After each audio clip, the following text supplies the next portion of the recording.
many disease symptoms in patients suffering from AIDS.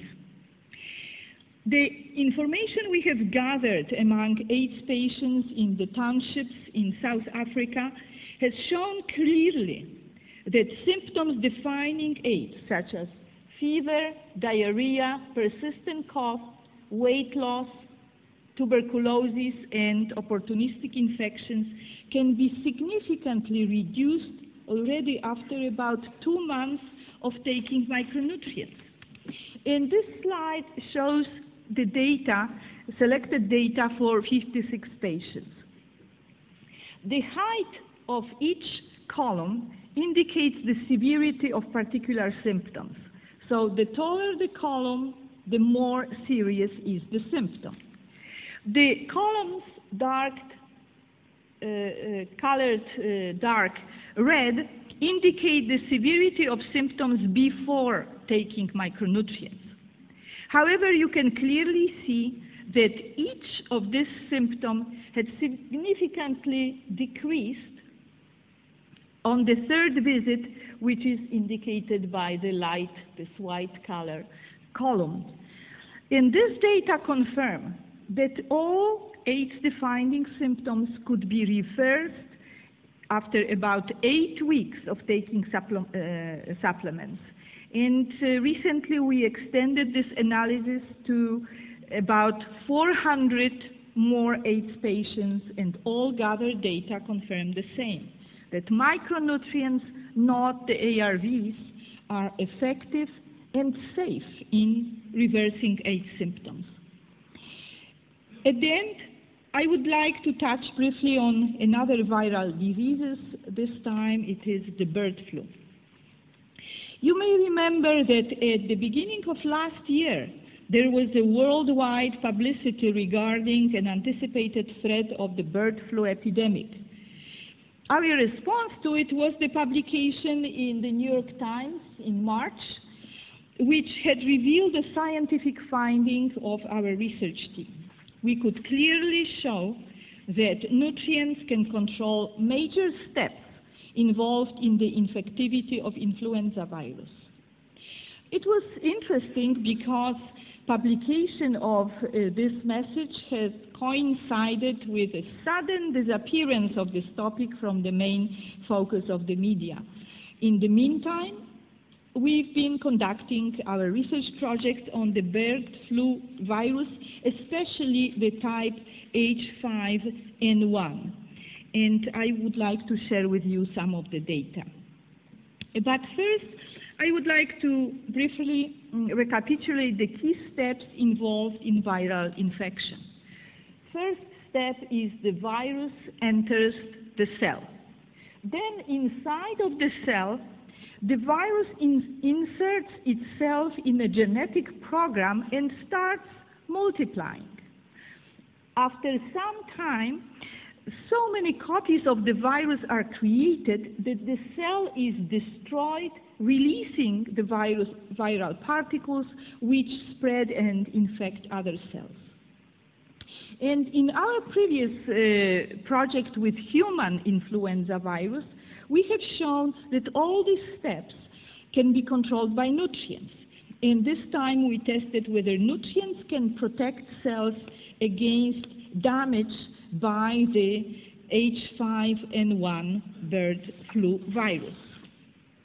And this figure describes the basis of our experiment, how we conducted it.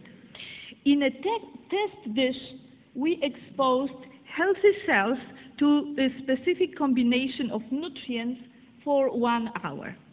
And after that time, we infected cells with different concentration of H5N1 virus and then counted how many cells survived the infection and were not killed by this infectious agent.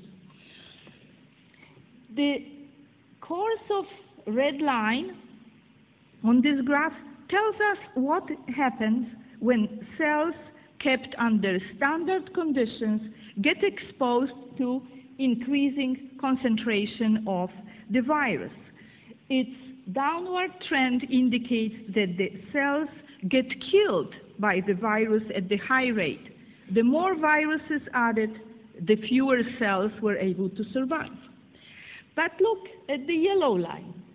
The yellow line shows the result we obtained when the cells were treated with nutrients for 1 hour before and during infection with the virus. And as you can see, almost 100% cells were able to resist the virus and survive. And this illustrates how protective these nutrients are to our cells challenged by the bird flu. All this scientific information is especially needed now because of newly emerged warnings of the bird flu epidemics. And we know that such threats obviously help in selling more flu drugs to people who are simply scared of the disease. But we hope that the opportunity to use natural approaches to fight the bird flu will silence those threats again, as it was the case last year. And I would like to end my talk by introducing those who have made our revolutionary progress possible. These are our researchers from the Dr. Rath Institute in California. Dr. Rumi is here, and his research team provided these brilliant cancer results that I presented to you today. Dr. Ivanov is here together with John Shah and Sveta Ivanova, work on new innovative approaches to inflammation and also to cardiovascular disease. Here is Dr. Jariwala, a virologist. He's been working on various projects related to infectious diseases such as influenza and also HIV/AIDS. And in this area, in the area of virology, we also collaborate with the researchers at other universities, and actually they provided the data which I shared with you today. Our group includes many other scientists who cooperate with us in the United States and abroad, and of course it includes our health educators, Mira Gazala, a nutritionist, and 2 medical doctors, Dr. Banap and Dr. Garanmutar. Your work and your support have made all these scientific advances in natural health possible.